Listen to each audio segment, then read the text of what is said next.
I met Gavin the summer before his sophomore year, and right around the turn of going through June, summer stuff, getting ready to go.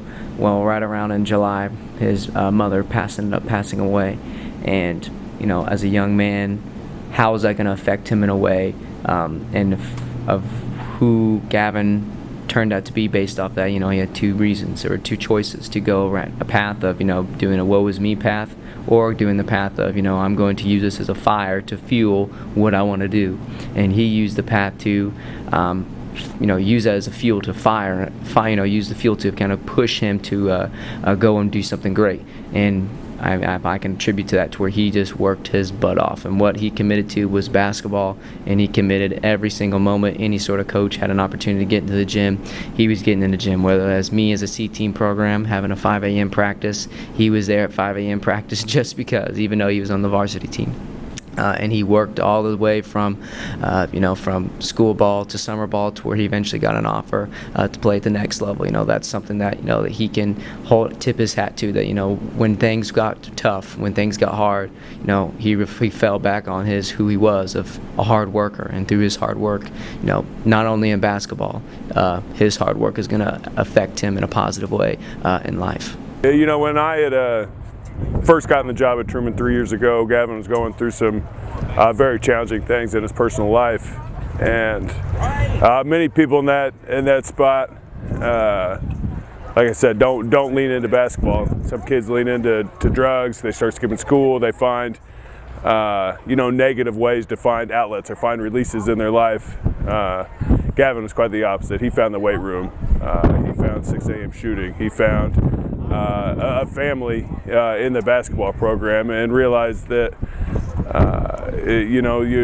there's only so many ways to find happiness in life, and he knew that commitment and hard work and discipline were going to be ways to put him where he wanted to be. And to see him go from a 5'10" kid playing C-team basketball as a freshman, and then playing JV as a sophomore, and playing some JV as a junior, to going to be first team all conference in the Suburban against some of the best players, not only in Kansas City Metro but in the state, and then to see him get a scholarship.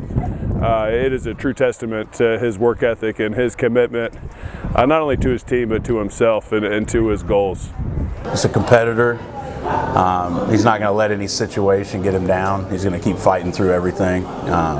He's just motivated. He's a motivated cat, and he's not going to take failure as an option. Obviously, he's human, so just like anybody, he's going to fail. But the thing that sets him apart from his peers is he tries to genuinely learn from that failure. And I think that's the first kind of sign of maturity and first sign of greatness, because that's what all the greats do. People that are great in anything that they do, business, family, faith, school, athletics, whatever, they learn from their failures and they don't dwell on them. And I think that's Gavin in a nutshell. So, Coach, you've known Gavin for a while. You've been pretty close with him, around him, seen him win, seen him lose, head up, head down. What's your message to him, moving on? Keep fighting the good fight, because that's life. Everything that his process and the way he handles things now is is the same process he's going to need while he's a collegiate athlete, while he's in his late 20s trying to establish his footing in a career, and then whenever he decides to start a family. I mean, the things that he's doing now, he's light years ahead of his peers. I think if his peers can take his lead or follow his lead, I think they won't be disappointed in the results that they get. Yeah, and he just earned himself a scholarship, Central Methodist University. Congrats to him. How do you feel about that? Hard work pays off, baby. I think there for a while he was getting a little worried, but the one thing that a couple of my mentors always told me is you're going to end up where you're supposed to end up. You're going to be where you're supposed to be. Now it might hurt some people's feelings because maybe they had big ambitions, but you're never going to end up somewhere you're not supposed to. God always has a plan for you. We go to high school, summer, my mom passed away, and so I don't see my dad that much either. And then, fast forward to that, my stepdad takes care of me now, and life's been rough since that. Mm-hmm. How does your mom's death motivate you every day to keep going?